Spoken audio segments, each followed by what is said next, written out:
Well, I can't keep calm because the Balthas have just injected me again.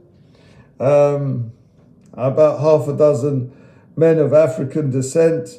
I was teaching English to somebody, an Italian Rwandan young man called Jean.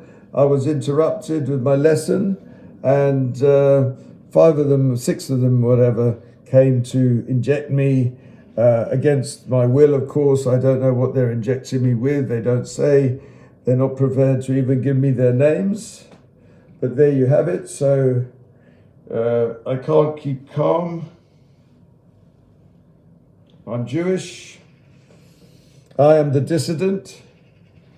It's getting, well, beyond a joke, actually. It's quite unbelievable. The date is the 3rd of December. It's Saturday morning. I'm at Ravenscourt, which is a mental health unit in something called Hammersmith and Fulham. We're not in the middle of nowhere.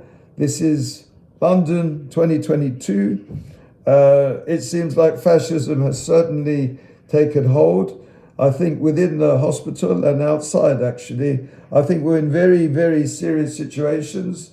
It all emerged because I took on the establishment with regard to a Holocaust memorial. In particular, I took on people like Lord Daniel Finkelstein, I took on Baroness Ros Ortman, and I took on Lord Eric Pickles, who was quite high up in the Tory party. He was actually at one time even a member of Parliament.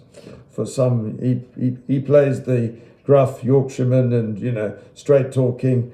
And, he's very, well, I'm also very pro-Israel and very concerned with Jewish matters, but I wonder exactly why he is quite so keen. But anyway, we leave that aside. It's always good to have allies, but I took them on. I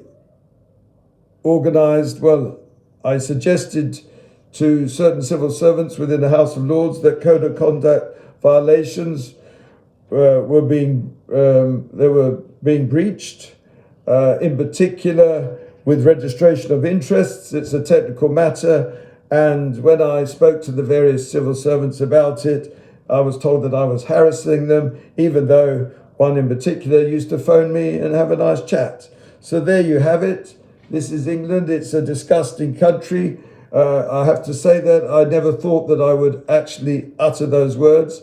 It is truly a disgusting country, and I'm really ashamed to be a citizen of here anymore. I would like to give up my passport at the earliest opportunity, actually, and move overseas, hopefully to Italy. I would like to be able to do that if I could get enough clients to keep teaching. I might well go over there, get out of this hellhole of a country.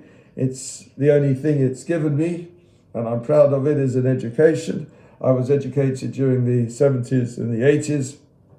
I did a BA History and Politics at Warwick University. I got a very good upper second. I then went on and did law for 2 years, although I didn't finish my law studies. I did that at colleges of law, one Lancaster Gate and the other one at Moorgate. I then, having given up law, had to get a profession, and so I did an MPhil in land management at Reading University, and was interested in development. In particular, I did a dissertation on London Docklands and what they call the enterprise zone. So I did a whole MPhil on that. And then finally, I went to Goldsmith and did a 1-year course in documentary filmmaking. And I was taught there by Philip Whitehead, who, funny enough, used to do documentaries about Stalinism and totalitarianism. And therefore I am the dissident in the Soviet Union. What they used to do to political opponents or anybody who wasn't really, writers and intellectuals who were not with the regime, they threw them into psychiatric wards and to sort of re-educate them.